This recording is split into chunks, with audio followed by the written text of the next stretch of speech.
Hello everybody, welcome back.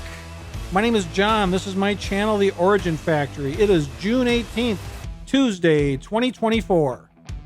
Today we're going to revisit a long-term test RC that we've had for quite a while now, Vanquish VRD Carbon.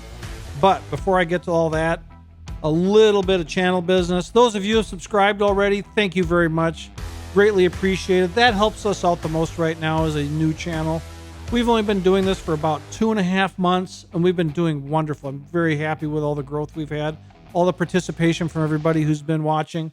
If you haven't subscribed, please subscribe. It helps us out the most. Those of you who are subscribed, if you can still continue to help out by liking, commenting, sharing, all that stuff, all that little stuff helps us out as a new channel. So, back to VRD Carbon. We got ours from A-Main when it was first released, last year. What was it, around August or whatever it was, mid-late summer, whatever it was. So we've had it 8-9 months, whatever it's been. Put a lot of hours on it, a lot of batteries through it. It's been my primary rig. It hasn't let me down, really. It's been amazing with its performance, reliability, all that stuff. Very highly recommend. Wonderful rig. So what we're going to do here is we're going to do a little walk around of mine and how it's set up and talk about some of the ins and outs of it. And then we'll also attach a little run video at the end to show it out in the wild doing its thing. So anyway, so we're going to slide on over to the walk around. This is my Vanquish VRD Carbon. I got this from A-Main about the time of the release. So probably whenever A-Main got their first batch from Vanquish. It's probably the initial batch. After building it, they have two versions of this truck, which is the Stance, which is their ready to run version, and they have the VRD Carbon, which is this one, which comes to you in kit form. Does not have wheels and tires, does not have electronics and so forth, does not have a body. It's what you would call like a slider, which means it's a chassis, suspension, axles, driveline, but no tires. That's why they call it a slider, because it's not a roller. Whereas the Stance is ready to run, add batteries and go. There's a few more premium parts on the VRD, which I don't know if it makes a difference to most of you, but I'm more of a kit guy, so that's why I got the kit more than anything. So yeah, I've driven this a lot. I've probably put 24 packs through this, maybe more. After getting it, I've driven a lot. I'm actually going through a little bit of a refresh with it right now because it's had a lot of hours on it. I got the cliffhanger body, which is starting to come apart. I like the looks of the cliffhanger body because it does sort of resemble a Toyota. It's not a licensed body, but the graphics are from SOR Graphics. They weren't specifically for the cliffhanger body. I just bought one of his kits that I thought would look cool, and being how petite comp bodies are, I knew it would have more than enough vinyl, so I trimmed it back to the way you see it now. And we got a new cliffhanger body waiting for it, and I don't know what we're going to do for a color scheme yet, but we're still trying to figure that out. I recently added these Baja Pro X Mickey Thompsons from Proline, which are in the Predator compound. And the reason I have no experience with this tire yet. So the reason I went with that is I've seen some other local guys that drive with us that are using these tires and pretty impressed with what they're doing. So I wanted to try a set out. I do have the Vanquish heavy brass in the front on the portals. I also have a Reefs 800 brass servo on it, which I've been very happy with.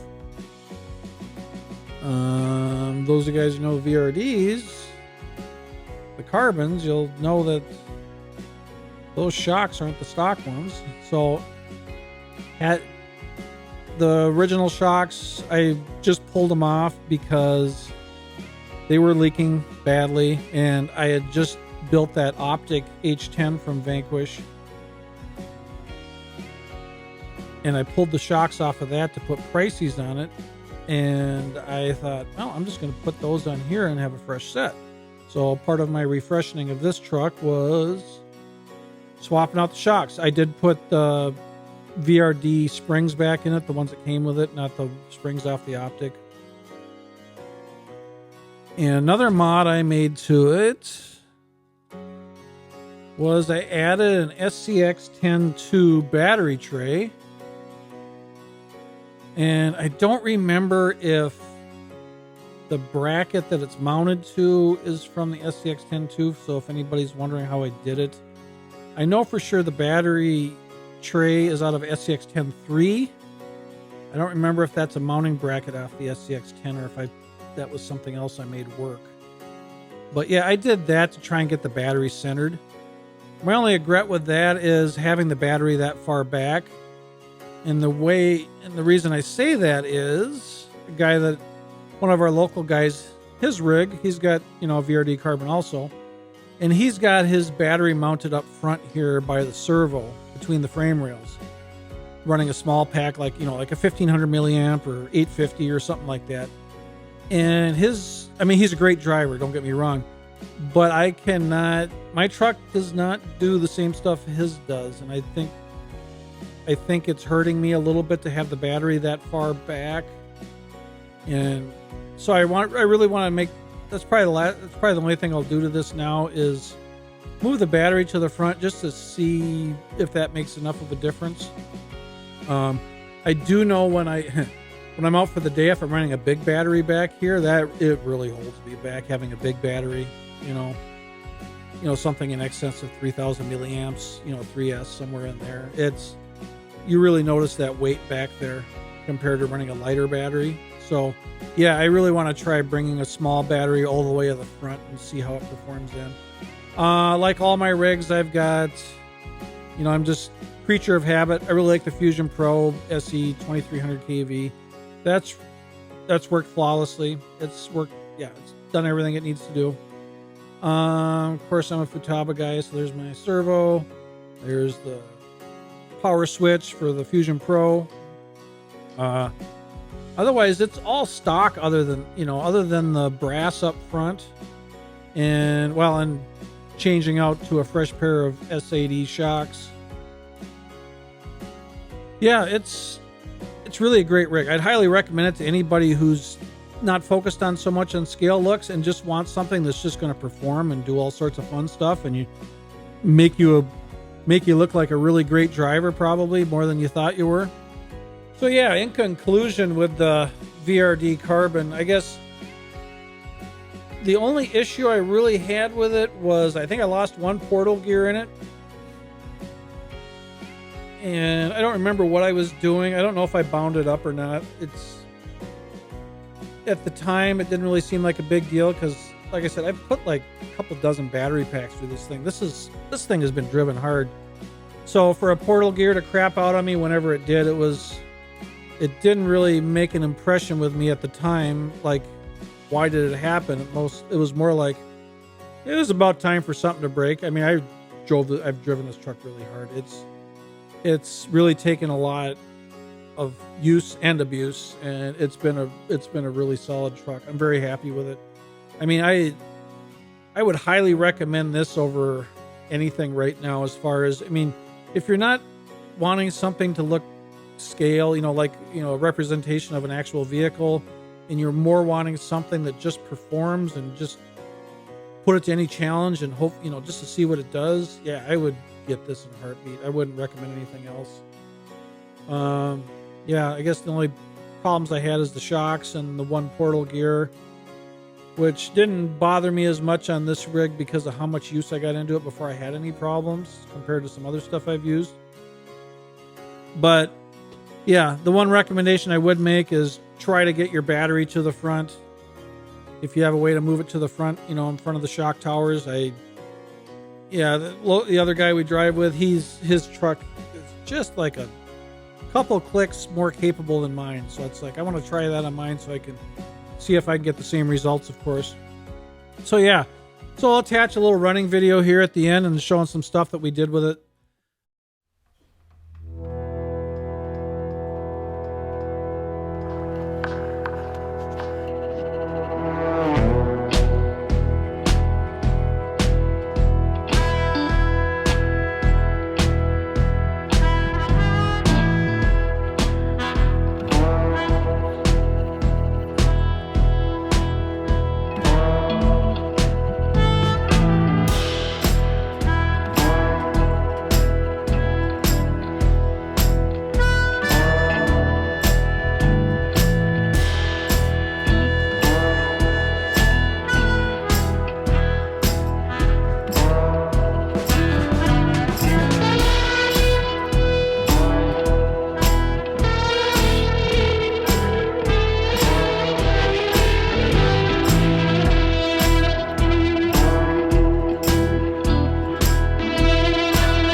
So those of you who've got a VRD carbon or a stance, please leave a comment telling me about your experience with yours, any modifications you may have made that have made a difference. I'd like to hear about it.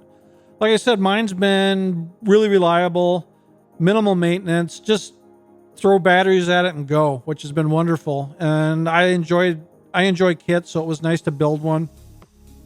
You know, I wish there was more kits. It doesn't seem to be as popular now anymore, you know, currently. I don't know I don't know what the future for kits are, but this one you can still get in kit form. So for those of you who like kits, it's a nice, easy build. It's pretty quick, and it's a great rig on top of it. So anyways, those of you who hung around this far, made it all the way in, thank you very much. I appreciate it. I also, all those of you who subscribed so far, I can't tell you how much I appreciate that. It really helps. If you haven't subscribed yet, please do. Like I said, it helps us out a lot. And like, comment, share, all that happy, fun stuff. Whatever you're willing to do, it all helps us out, especially with YouTube, with us being a huge channel. But yeah, so like I said, it's Tuesday. We're easing into the week slowly, I hope, and hope you guys all have a great week. And I got another video that we're working on that'll show up here in the next day or so. Thank you all. God bless. We'll talk to you soon. Bye.